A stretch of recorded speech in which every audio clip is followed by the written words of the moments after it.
আবু জেহেল আল্লাহর নবীকে নিয়ে কটূক্তি করেছিল, টিকতে পারে নাই। আবু লাহাব আল্লাহর নবীকে নিয়ে ব্যঙ্গচিত্র করেছিল, কটূক্তি করেছিল, আবু লাহাব টিকতে পারে নাই। উতবা সাইবা সহ মক্কার কাফের মুশরিকরা আল্লাহর নবীকে নিয়ে ব্যঙ্গচিত্র করেছে, কটূক্তি করেছে, দুর্নাম করেছে, তারা টিকতে পারে নাই, লাঞ্ছিত হয়েছে, বঞ্চিত হয়েছে, ক্ষতিগ্রস্ত হয়ে বিদায় নিয়েছে। সুতরাং কিয়ামত পর্যন্ত যারাই আল্লাহর নবীকে নিয়ে কটূক্তি করবে, ব্যঙ্গচিত্র করবে, তারাও লাঞ্ছিত হবে, বঞ্চিত হবে এবং ক্ষতিগ্রস্ত হয়ে বিদায় নেবে, ক্ষতিগ্রস্ত হয়ে বিদায় নেবে। ঠিক না বেঠিক? আমি আরো স্পষ্ট ভাষায় বলতে চাই, নাস্তিক কাদেরকে বলা হয়? আমার ভাইয়ের, আমার মুরব্বীরা, যারা আল্লাহকে বিশ্বাস করে না, আল্লাহর বিরুদ্ধে কথা বলে, আল্লাহর কোরআনের বিরুদ্ধে কথা বলে, রাসূলকে বিশ্বাস করে না, রাসূলের সুন্নাহর বিরুদ্ধে কথা বলে, মসজিদের বিরুদ্ধে কথা বলে, মাদ্রাসার বিরুদ্ধে কথা বলে, মুসলমানদের বিরুদ্ধে কথা বলে, তারাই হচ্ছে নাস্তিক, তারাই হচ্ছে নাস্তিক, তারাই হচ্ছে সবচেয়ে বড় কপাল পোড়া। এই পৃথিবীর জমিনে মুসলমানরা সন্ত্রাসী নয়। এই পৃথিবীর জমিনে যদি সন্ত্রাসী হয়ে থাকে তাহলে সবচাইতে বড় এবং নীরব ঘাতক হচ্ছে যারা এই পৃথিবীর জমিনে বেঈমান, তারাই হচ্ছে সবচাইতে বড় সন্ত্রাসী, তারাই হচ্ছে সবচাইতে সন্ত্রাসী। মুসলমান কোনো সন্ত্রাসী ধর্ম নয়। আমানত হচ্ছে তিন প্রকার। এক নাম্বার হচ্ছে আল্লাহর আমানত। আল্লাহর আমানত দ্বারা উদ্দেশ্য হচ্ছে আল্লাহর কোরআন। দ্বিতীয় নাম্বার হচ্ছে রাসূল করিম সাল্লাল্লাহু আলাইহি ওয়াসাল্লামের আমানত। রাসূল করিম সাল্লাল্লাহু আলাইহি ওয়াসাল্লামের আমানত হচ্ছে তার রেখে যাওয়া সুন্নাহ। তার রেখে যাওয়া সুন্নাত হচ্ছে দ্বিতীয় নাম্বার আমানত। আর তিন নাম্বার আমানতের প্রকার হচ্ছে আমরা পরস্পর বিভিন্ন ধরনের মূল্যবান সম্পদ, টাকা পয়সা অন্যের কাছে হেফাজতের জন্য যে রেখে দেই, এটা হচ্ছে তিন নাম্বার আমানত। এই আমানতের হেফাজত করাও অত্যন্ত গুরুত্বপূর্ণ একটি বিষয়। আল্লাহর আমানতের হেফাজত করতে হবে, রাসূলের আমানতের হেফাজত করতে হবে, সাথে সাথে পরস্পর যে আমানত রাখি এটারও হেফাজত করতে হবে। এই আমানতের মাসলা অত্যন্ত গুরুত্বপূর্ণ এবং ভয়াবহ। আমানতের মাসলার ব্যাপারে বলা হয়েছে যে একজন মানুষ যদি 10,000 টাকা একটা সুতা দিয়ে, একটা রাবার দিয়ে যদি বেঁধে আপনার কাছে রেখে দেয়, তাহলে এখানে মাসালা হচ্ছে যেই সুতা দিয়ে বেঁধে দিয়েছে, যেই রাবার দিয়ে বেঁধে দিয়েছে, এই রাবার এবং সুতা সহই তার কাছে সেই টাকা ফেরত দিতে হবে। আপনি ইচ্ছে করলেই মনে করবেন যে আমার কাছে তো 10,000 টাকা আছে, তাহলে এই টাকাটা খরচ করি, আমার বাড়ির সেই 10,000 টাকা তাকে দিয়ে দেব, তাহলে এটাও আমানতের খেয়ানত, এক পর্যায়ের আমানতের খেয়ানত। তাহলে কত ভয়ানক আমানতের মাসালা। তাহলে দুনিয়ার জমিনে প্রকৃত মুমিন, সফল মুমিন সে ব্যক্তিই হতে পারবে যে ব্যক্তি সব ধরনের আমানতের হেফাজত করবে, সব ধরনের আমানতের হেফাজত করবে। এই হচ্ছে আমানতের মাসালা। আমার ভাইয়েরা, আমার মুরব্বীরা, মুমিনের 6 নম্বর বৈশিষ্ট্য সম্পর্কে আল্লাহ রাব্বুল আলামিন বলেন, ওয়াল্লাযীনা হুম লিআমানাতিহিম ওয়া আহদিহিম রাউন। আল্লাহ রাব্বুল আলামিন বলেন, এই পৃথিবীর বুকে যারা প্রকৃত মুমিন হবে, সফল মুমিন হবে, তাদের 6 নম্বর বৈশিষ্ট্য হবে তারা সব ধরনের ওয়াদাকে পূর্ণ করবে। সব ধরনের ওয়াদাকে তারা পূর্ণ করবে। যাকে আমরা ওয়াদা দিব, এই ওয়াদা অবশ্যই পূর্ণ করব, কারণ ওয়াদার খেলাপ করা এটাও হচ্ছে মুনাফিকের একটা আলামত। এজন্য আমরা যদি মুনাফিক হওয়া থেকে বেঁচে থাকতে চাই এবং প্রকৃত মুমিন, সফল মুমিন হতে চাই, তাহলে ওয়াদার খেলাপ করা যাবে না। আমার ভাইয়েরা, আমার মুরব্বীরা, মুমিনের 7 নম্বর বৈশিষ্ট্য সম্পর্কে আল্লাহ রাব্বুল আলামিন বলেন, والذين هم على صلواتهم يحافظون। আল্লাহ রাব্বুল আলামিন বলেন, এই পৃথিবীর বুকে যারা প্রকৃত মুমিন হবে, সফল মুমিন হবে, তাদের 7 নম্বর বৈশিষ্ট্য হবে তারা 5 ওয়াক্ত নামাজের হেফাজত করবে। কয় ওয়াক্ত নামাজের হেফাজত করবে? 5 ওয়াক্ত নামাজের হেফাজত করবে। 5 ওয়াক্ত নামাজের হেফাজত করার কথা কোথায় আছে? আল কোরআন। কোরআনের ভিতরে আছে। এই জন্য এই কোরআন সুন্নাহ অনুযায়ী আমাদের জীবনকে পরিচালিত করতে হবে। কি বলেন? যদি কোরআন সুন্নাহ অনুযায়ী আমাদের জীবনকে পরিচালিত না করতে পারি, তাহলে আমাদের ভেতরে যে ঈমান আছে যখন তখন আমাদের এই ঈমান চলে যেতে পারে। এই জন্য কোরআন সুন্নাহ অত্যন্ত গুরুত্বপূর্ণ একটি বিষয়। কোরআন সুন্নাহ অনুযায়ী যদি আমাদের জীবনকে পরিচালিত করতে পারি, তাহলে আমরা বুঝতে পারবো এই পৃথিবীর জমিনে আমাদের বন্ধু কারা এবং আমাদের শত্রু কারা। আমার ভাইয়েরা, আমার মুরব্বীরা, আমাদেরকে জানতে হবে এই পৃথিবীর জমিনে ইসলাম এবং মুসলমানদের বন্ধু কারা, ইসলাম এবং মুসলমানদের শত্রু কারা। যদি ইসলাম এবং মুসলমানদের শত্রুদেরকে আমরা চিহ্নিত না করতে পারি, তাহলে যে কোনো টাইমে আমাদের ভেতর থেকে মুসলমানিত্ব চলে যাবে, আমাদের ঈমান চলে যাবে। ইসলাম এবং মুসলমানদের শত্রু হচ্ছে তিন ধরনের শত্রু। কয় ধরনের শত্রু? তিন ধরনের। এক নাম্বার হচ্ছে যারা এই পৃথিবীর জমিনে আল্লাহর রসুল সাল্লাল্লাহু আলাইহি সাল্লামকে নিয়ে কটূক্তি করে, আল্লাহর রসুল সাল্লাল্লাহু আলাইহি সাল্লামকে নিয়ে ব্যঙ্গচিত্র করে, আল্লাহর রসুলের দুর্নাম করে। সোজা কথায় আল্লাহ রসুলের কি করে? দুর্নাম করে। এটা কি করতে দেওয়া যায়? আল্লাহ রসুল সাল্লাল্লাহু আলাইহি সাল্লাম ছিলেন আল্লাহর পরে এই পৃথিবীর জমিনে, আসমান জমিনের ভিতরে যার সবচাইতে বেশি সম্মান হবে এবং যিনি সবচাইতে বড় চরিত্রবান হন, তিনি হচ্ছেন আমার আপনার প্রিয় নবী মুহাম্মদ আরবি সাল্লাল্লাহু আলাইহি ওয়াসাল্লাম, যার সুপারিশ ছাড়া কাল কিয়ামতের ময়দানে একজন মানুষও জান্নাতের ভিতরে প্রবেশ করতে পারবে না। যেই রাসূল সাল্লাল্লাহু আলাইহি ওয়াসাল্লাম পৃথিবীর জমিনে যতদিন বেঁচে ছিলেন ততদিন আমাদের নিয়ে চিন্তা করতেন। আমার ভাইরা, আমার মুরব্বীরা, আল্লাহ নবী, বিশ্ব নবী মুহাম্মদ আরবি সাল্লাল্লাহু আলাইহি ওয়াসাল্লাম একবার সিজদায় পড়ে কান্না শুরু করে দিয়েছেন। আল্লাহ রাব্বুল আলামিন তখন হযরত জিবরাইল আলাইহিস সালাতু ওয়াস সালামকে বললেন, হে জিবরাইল, তুমি আমার হাবিবের নিকটে যাও এবং আমার হাবিবের নিকটে বলো সে কিসের জন্য কান্না শুরু করে দিয়েছে। আমার ভাইরা, আমার মুরব্বীরা, হযরত জিবরাইল আলাইহিস সালাতু ওয়াস সালাম আল্লাহ নবী, বিশ্ব নবী মুহাম্মদ আরবি সাল্লাল্লাহু আলাইহি ওয়াসাল্লামের কাছে এসে বললেন, ইয়া রাসূলুল্লাহ, ইয়া হাবিবাল্লাহ, আপনি কিসের জন্য কাঁদেন? আল্লাহ নবী, বিশ্ব নবী মুহাম্মদ আরবি সাল্লাল্লাহু আলাইহি ওয়াসাল্লাম বললেন, হে জিবরাইল, আমার তো অনেক বয়স হয়েছে, জানি না কবে আমার মৃত্যুবরণ হয়ে যায়। আমি যদি এখন মৃত্যুবরণ করি, তাহলে আমার গুনাহগার উম্মতের কি অবস্থা হবে, সেই চিন্তায় আমি কাঁদি। আল্লাহ রাসূল সাল্লাল্লাহু আলাইহি ওয়াসাল্লাম কান্না শুরু করে দিয়েছেন এইভাবে। আল্লাহ রাব্বুল আলামিন তখন হযরত জিবরাইল আলাইহিস সালাতু ওয়াস সালামকে বললেন, হে জিবরাইল, তুমি আমার হাবিবকে বলে দাও, আমার হাবিব কাল কিয়ামতের ময়দানে যা পেলে খুশি হবে, আমি আল্লাহ রাব্বুল আলামিন তাকে তাই দিয়ে দিব, তাকে তাই আমি দিয়ে দিব। আল্লাহ রাসূল সাল্লাল্লাহু আলাইহি ওয়াসাল্লাম অত্যন্ত খুশি হলেন, তখন কান্না বন্ধ করে দিলেন এবং কাল কিয়ামতের ময়দানে আমাদেরকে সুপারিশ করবেন। কাদেরকে সুপারিশ করবেন? আমাকে, আপনাকে সুপারিশ করবেন। তাহলে সেই নবীর প্রতি মহাব্বত, সেই নবীর প্রতি ভালোবাসা রাখা দরকার আছে না নাই? কি পরিমাণ ভালোবাসা এবং মহব্বত রাখবেন? আমার নিজের জীবনের চাইতে বেশি আল্লাহর রাসূলকে মহব্বত করতে হবে। আমার মাতা পিতার জিন্দগির জীবনের চেয়ে আল্লাহর রাসূলকে বেশি মহব্বত করতে হবে এবং আমার ছেলে সন্তান, মেয়ে সন্তান যা আছে, ব্যবসা বাণিজ্য, সব কিছুর চাইতে বেশি ভালোবাসতে হবে আল্লাহর রাসূলকে। এই কথা কার? আল্লাহর রাসূল নিজে বলেছেন। আল্লাহ নবী, বিশ্ব নবী মুহাম্মদ আরবি সাল্লাল্লাহু আলাইহি ওয়াসাল্লাম বলেন, লা ইউমিনু আহাদুকুম হাত্তা আকুনা আহাব্বা ইলাইহি মিন ওয়ালিদিহি ওয়া ওয়ালাদিহি ওয়ান নাসি আজমাইন।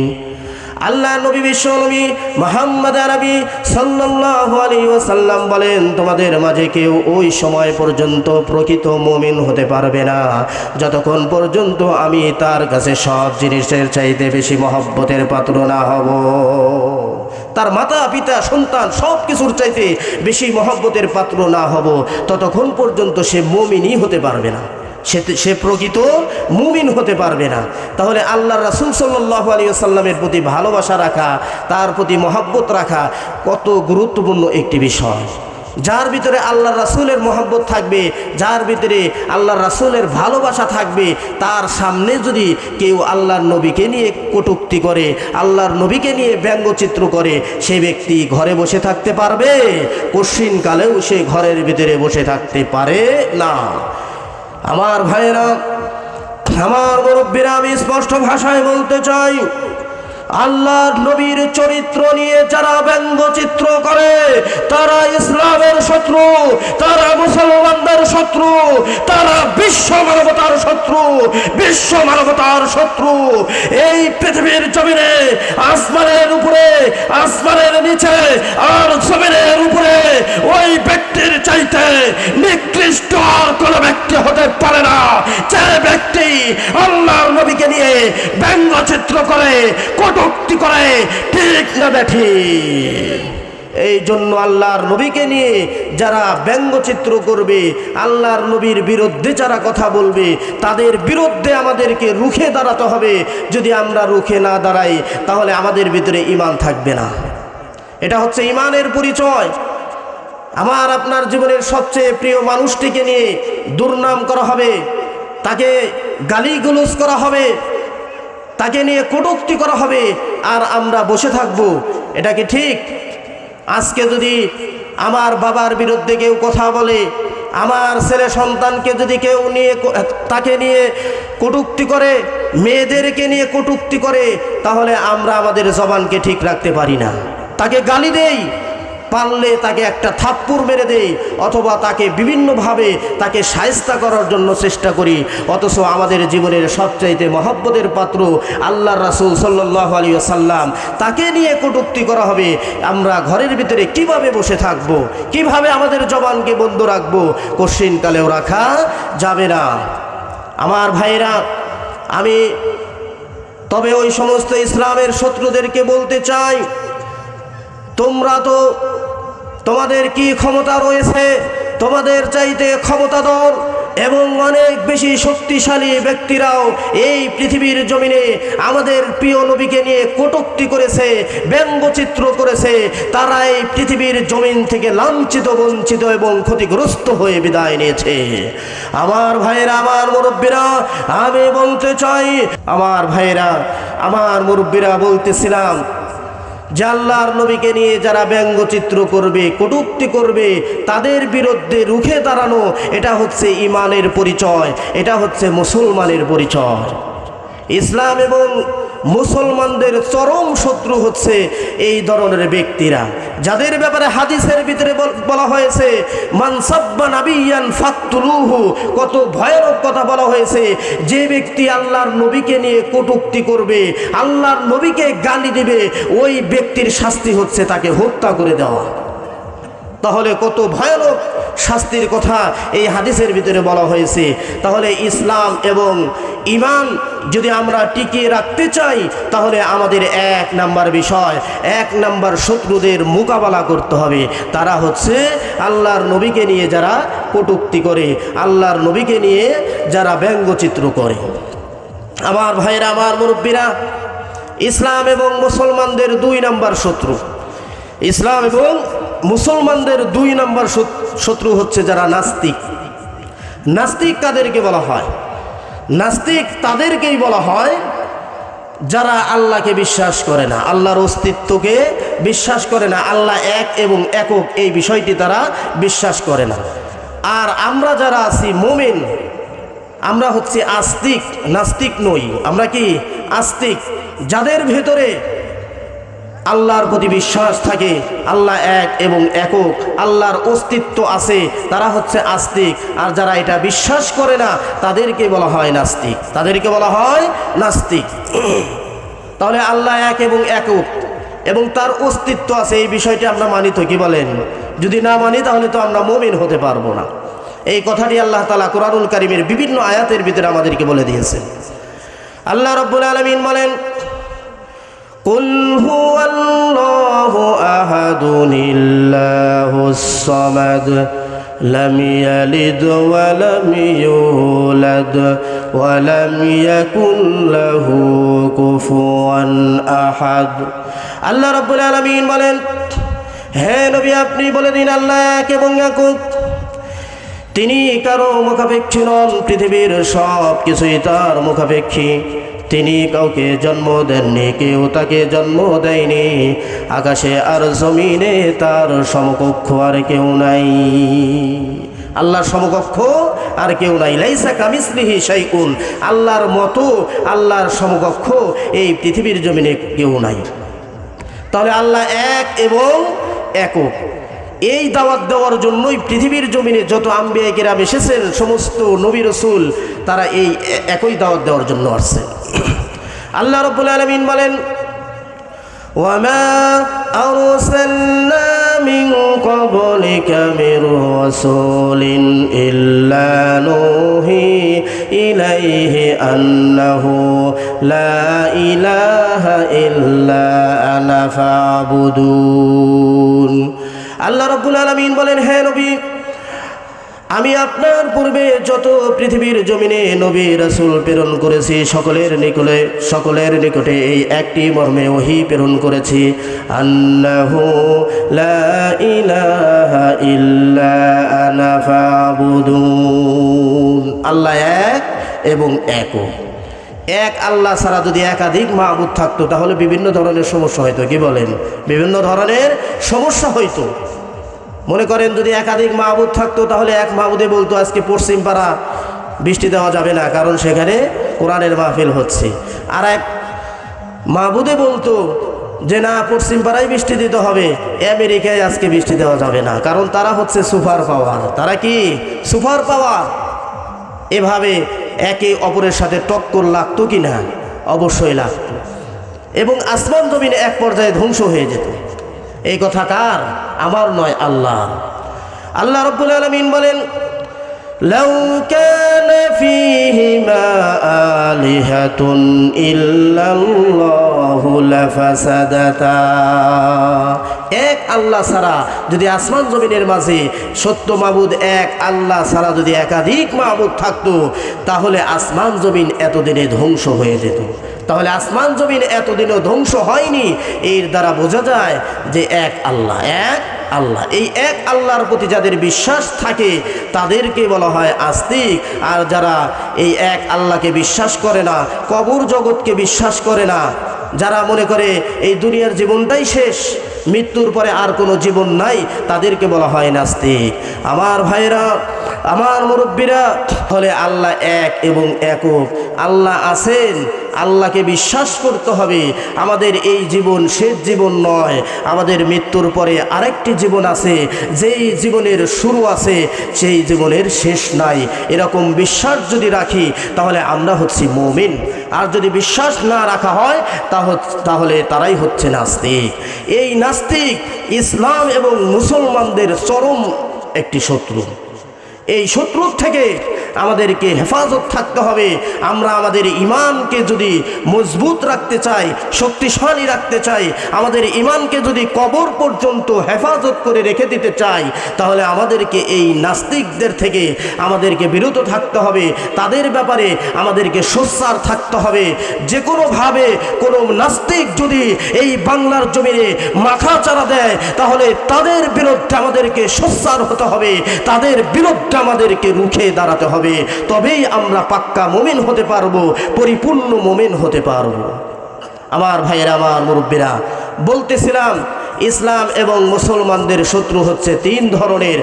3 নাম্বার হচ্ছে পৃথিবীর জমিনে যত বেঈমান আছে, পৃথিবীর জমিনে যত বেঈমান আছে, যাদের ভিতরে ঈমান নাই, চাই সে ইহুদি হোক, খ্রিস্টান হোক, হিন্দু হোক, বৌদ্ধ হোক, যত বেঈমান আছে যাদের ভিতরে ঈমান নাই, তারা হচ্ছে ইসলাম এবং মুসলমানদের 3 নাম্বার শত্রু।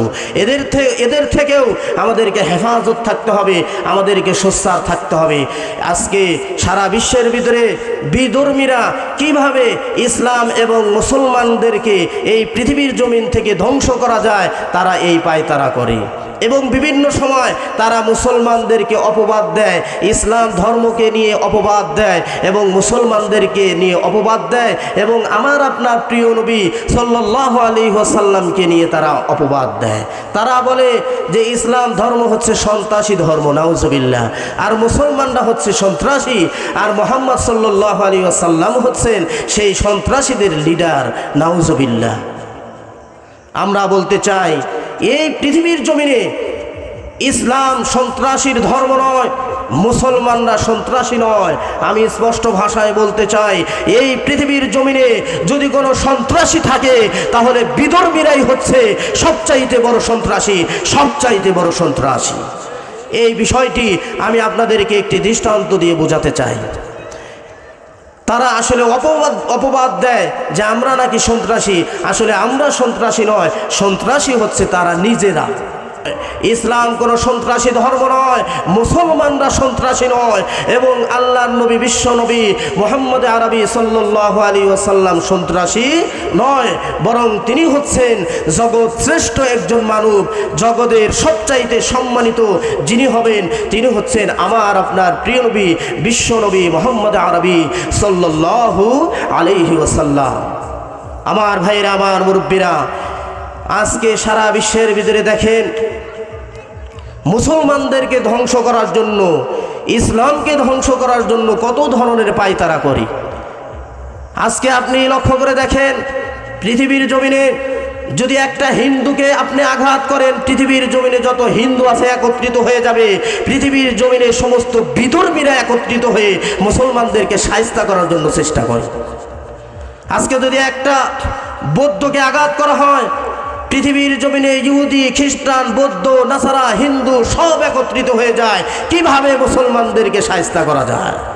আজকে যদি একটা ইহুদিকে আঘাত করা যায় তাহলে সারা বিশ্বের সমস্ত বিধর্মীরা একত্রিত হয়ে কিভাবে মুসলমানদেরকে ধ্বংস করা যায়, কিভাবে ইসলামকে নিশ্চিহ্ন করা যায়, তারা সেই পায়তারা করে এবং গোল টেবিল বসায়।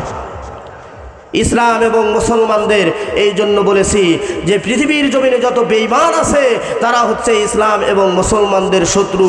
ইসলাম এবং মুসলমানদেরকে ধ্বংস করার জন্য তারা কেমন দৃষ্টান্ত এমনভাবে দেওয়া হয়েছে যে একটা বড় প্লেটের ভেতরে চারো সাইডে বসে একত্রিত হয়ে খাবারের জন্য যেরকম সব মানুষ একত্রিত হয়ে যায়, তেমনিভাবে ইসলামকে ধ্বংস করার জন্য, মুসলমানদেরকে ধ্বংস করার জন্য, শায়েস্তা করার জন্য কাফের বিজাতিরা এরকমভাবে গোল টেবিল সাজিয়ে একত্রিত হয়ে যায়।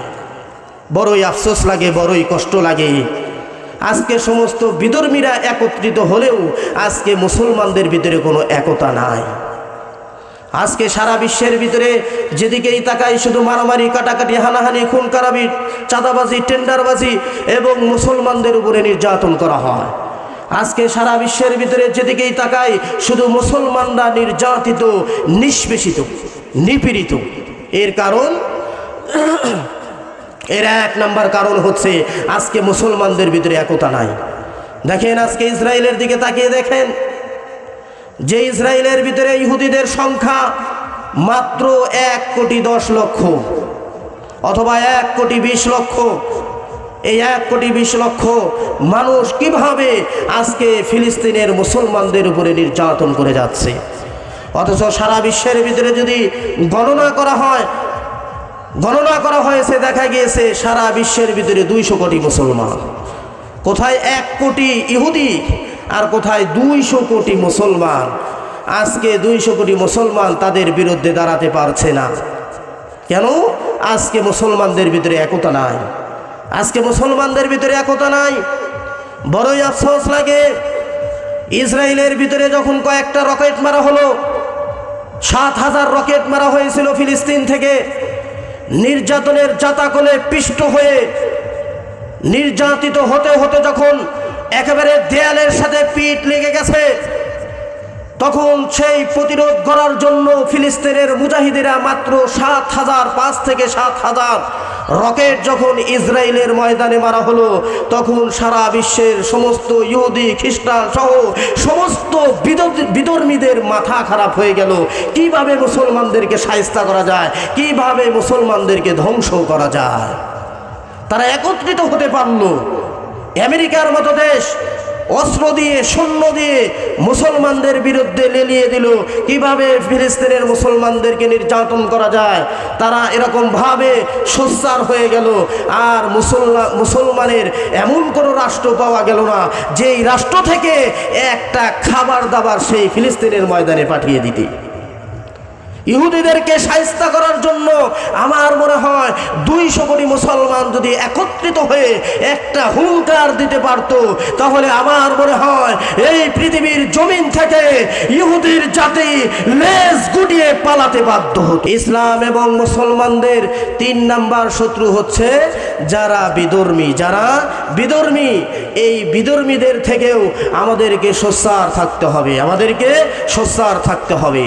আমার ভাইরা, আমার মুরব্বীরা, বলতেছিলাম আজকে আলোচনা করেছি যে প্রকৃত মুমিন, সফল মুমিন কারা,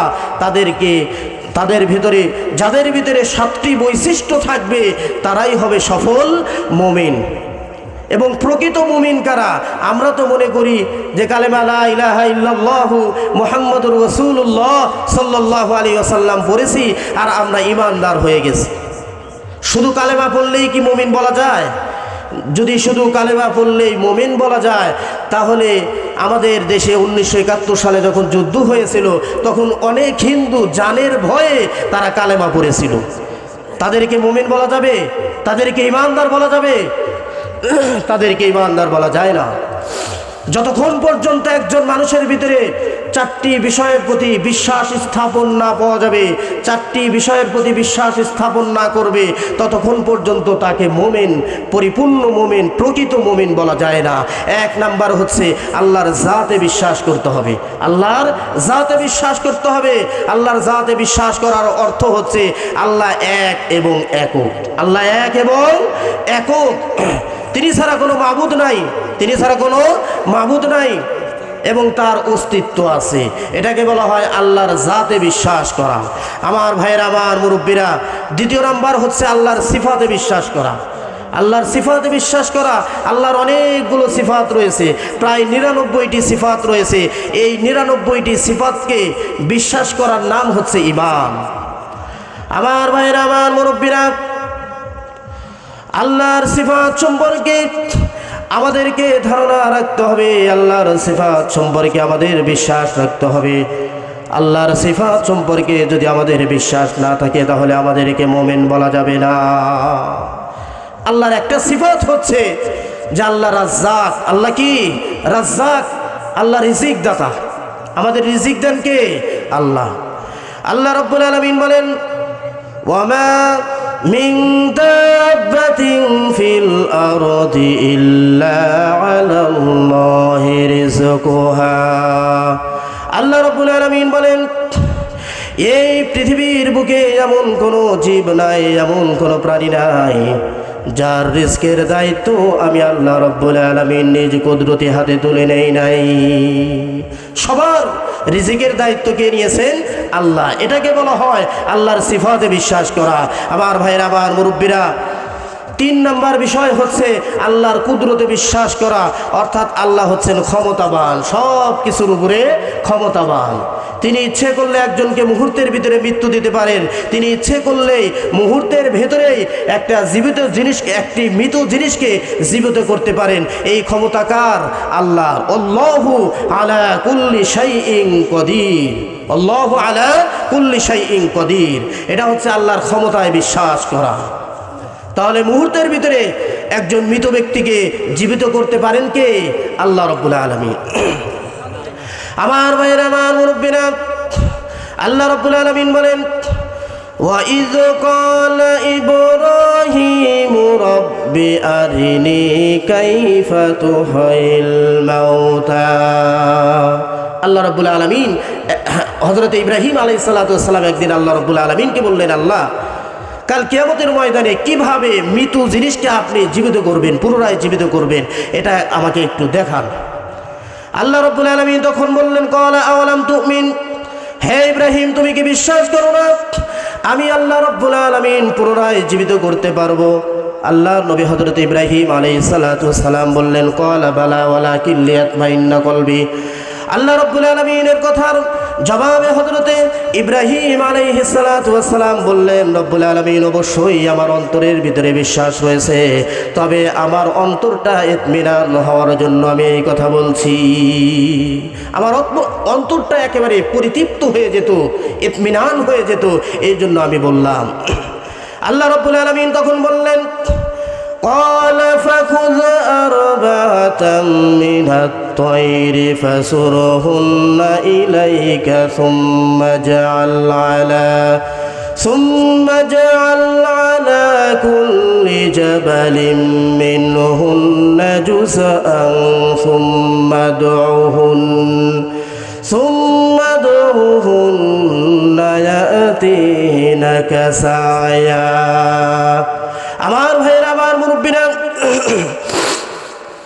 আল্লাহ রাব্বুল আলামিন তখন হযরত ইব্রাহিম আলাইহিস সালাতু ওয়াস সালামকে বললেন, হে ইব্রাহিম, তাহলে তুমি বাজারে চলে যাও। কোথায় চলে যাও? বাজারে চলে যাও। বাজারে গিয়ে ফাখুজ আরবাতাম মিনাত তাইর, 4টি পাখি ক্রয় করো। আল্লাহর নবী হযরত ইব্রাহিম আলাইহিস সালাতু ওয়াস সালাম বাজারে গিয়ে 4টি পাখি ক্রয় করলেন। এরপরে আল্লাহ রাব্বুল আলামিন বললেন, এগুলোকে তোমার কাছে রেখে কিছুদিন পোষা বানাও। আল্লাহর নবী হযরত ইব্রাহিম আলাইহিস সালাতু ওয়াস সালাম সেগুলোকে নিজের কাছে রেখে কিছুদিন পোষা বানালেন। এরপরে আল্লাহ রাব্বুল আলামিন বললেন, 4 পাহাড়ের কাছে চলে যাও। আল্লাহর নবী হযরত ইব্রাহিম আলাইহিস সালাতু ওয়াস সালাম সেই 4টি পাখি নিয়ে তিনি 4টি পাহাড়ের কাছাকাছি চলে গেলেন। এরপরে আল্লাহ রাব্বুল আলামিন বললেন, ইব্রাহিম, এবার একটা কাজ করো, ছুরির মাধ্যমে এই 4টি পাখিকে তুমি জবাই করে ফেলো। সংক্ষেপে বলতেছি, আল্লাহর নবী হযরত ইব্রাহিম আলাইহিস সালাতু ওয়াস সালাম তখন সেই 4টি পাখিকে জবাই করলেন। আল্লাহ বললেন, সবগুলো পাখির গোশত হাড্ডি মিশাও, এক পাখির গোশত হাড্ডি অন্য পাখির গোশতের সাথে মিশাও। আল্লাহর নবী হযরত ইব্রাহিম আলাইহিস সালাতু ওয়াস সালাম তাই করলেন। এরপরে আল্লাহ রাব্বুল আলামিন বললেন, ইব্রাহিম, এবার তুমি এই 4টা পাখির গোশত, মাংস, হাড্ডি, চামড়া সব 4টি পাহাড়ের চূড়ার উপরে রেখে দাও। আল্লাহর নবী হযরত ইব্রাহিম আলাইহিস সালাতু ওয়াস সালাম তাই করলেন, 4টি পাহাড়ের চূড়ার উপরে এগুলো রেখে দিলেন। এরপরে আল্লাহ রাব্বুল আলামিন বললেন যে, ইব্রাহিম, এবার তুমি তোমার সেই পাখিগুলোর নাম ধরে ডাক দাও। আমার ভাইয়েরা, আমার মুরব্বীরা, কিতাবের ভিতরে বলা হয়েছে আল্লাহর নবী হযরত ইব্রাহিম আলাইহিস সালাতু ওয়াস সালাম তার সেই পাখিগুলোর নাম ধরে ডাকার সাথে সাথে হাড্ডিগুলো হাড্ডির সাথে লেগে গেছে, গোশত তার সাথে লেগে গেছে। মুহূর্তের ভিতরে 4টি পাখি জীবিত হয়ে আল্লাহর নবী হযরত ইব্রাহিম আলাইহিস সালাতু ওয়াস সালামের হাতের কাছে চলে এসেছে। মুহূর্তের ভিতরে চলে আসলো। এটা কার ডাকে আসলো? আল্লাহ নবী হযরত ইব্রাহিম আলাইহিস সালাতু ওয়াস সালামের ডাকে আসলো। এই কাজটি করলেন কে? আল্লাহ রাব্বুল আলামিন করলেন। তাহলে মুহূর্তের ভিতরে একটা মৃত জিনিসকে জীবিত করার ক্ষমতা কার? আল্লাহর। এটাকেই বলা হয় আল্লাহর ক্ষমতার উপরে বিশ্বাস করা। আল্লাহু আলা কুল্লি শাইইন কাদির। সব জিনিসের উপরে ক্ষমতাবান হচ্ছেন কে? আমার আপনার রব, আমার আপনার আল্লাহ। আমার ভাইরা, আমার মুরব্বীরা, বলতেছিলাম যে 4টি বিশ্বাস রাখলেই সে ব্যক্তি প্রকৃত মুমিন। 3টা বলেছি, আর একটা হচ্ছে আল্লাহর আহকামে বিশ্বাস করতে হবে। আল্লাহর যত হুকুম আহকাম আছে, যেমন 5 ওয়াক্ত